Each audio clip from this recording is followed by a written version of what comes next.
بسم اللہ الرحمن الرحیم۔ جب راستے بند لگیں تب اللہ پر توکل کرو۔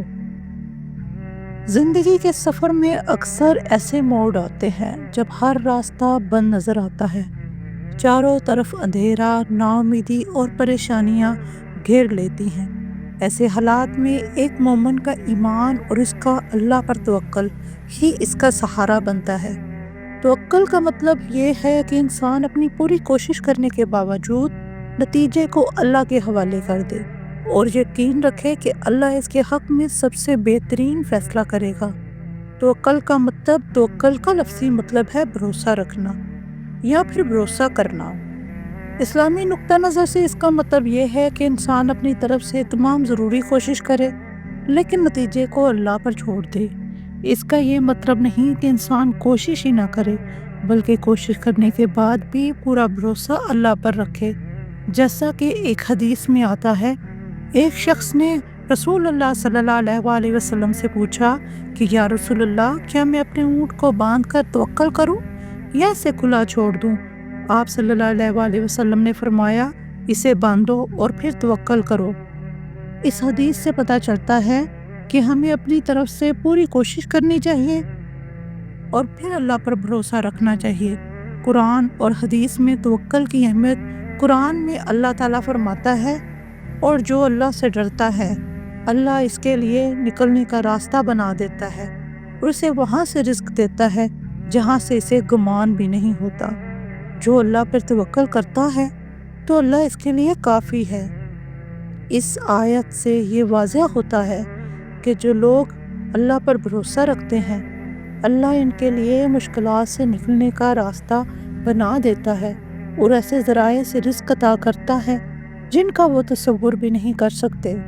ایک اور حدیث میں رسول صلی اللہ علیہ وسلم نے فرمایا، اگر تم اللہ پر اس طرح توکل کرو جس طرح توکل کرنے کا حق ہے تو وہ تمہیں اس طرح رزق دے گا جس طرح پرندوں کو دیتا ہے۔ وہ صبح بھوکے نکلتے ہیں اور شام کو پیٹ بھر کر لوٹتے ہیں۔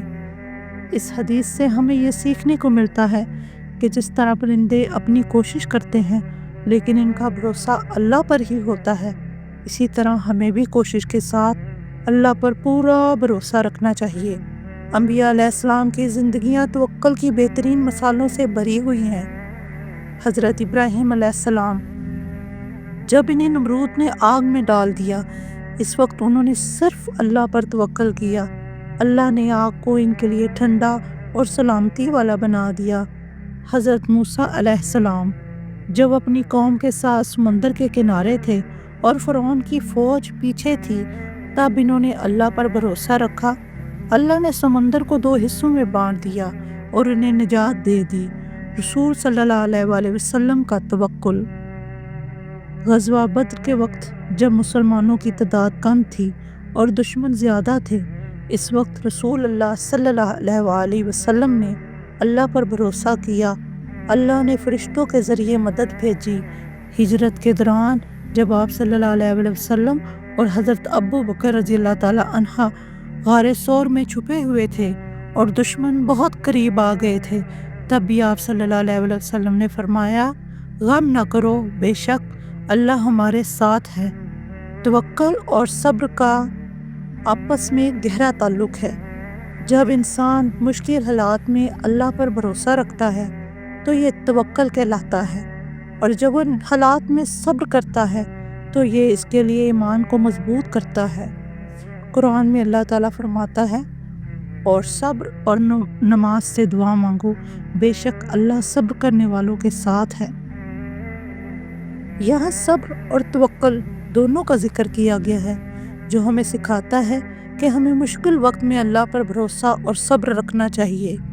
توکل کا اثر زندگی پر، جب انسان اپنی زندگی میں توکل کو اپناتا ہے تو اس کا دل سکون میں رہتا ہے۔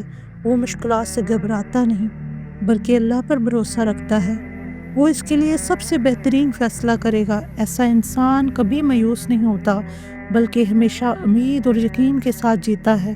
ایک حدیث میں رسول صلی اللہ علیہ وسلم نے فرمایا، مومن کا معاملہ عجیب ہے، اس کی ہر حالت اس کے لیے بہتر ہوتی ہے۔ اگر اسے خوشی ملتی ہے تو وہ شکر ادا کرتا ہے، یا اس کے لیے بہتر ہے، اور اگر اسے کوئی تکلیف پہنچتی ہے تو وہ صبر کرتا ہے، یہ بھی اس کے لیے بہتر ہے۔ نتیجہ،